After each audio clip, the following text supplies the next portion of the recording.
Hello everyone and welcome back to another video from Gaming Basics. In this video, I'm going to show you how to change your profile picture on the Bingo Blitz game. So let's get started right away. Now, if you haven't opened up the Bingo Blitz game already, then go ahead and open it up. And if you're playing it for the first time, you might need to get through the introductory levels before you can unlock your profile. Now, after you gain access to the home page or the map selector screen, from this page you can tap on your profile icon at the top left corner. Now, from your profile icon, you can simply tap on your user ID or your profile image, and this will take you into your profile edit page. Now, from your edit page, tap on your profile icon, and now you can choose from various different avatars that are available to use as your profile picture.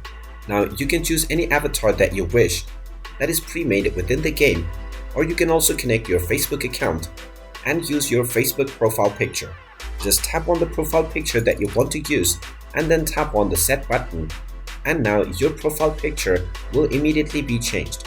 You can now tap on the done button and you will see your profile picture within your homepage right away. And there you have it. That is how easy it is to change your profile picture within the Bingo Blitz game. If you find this video helpful, make sure you hit that like button and subscribe to our channel if you haven't done so already. Also ring that notification bell to never miss another update from us. Thank you for watching, and I will see you again in the next video.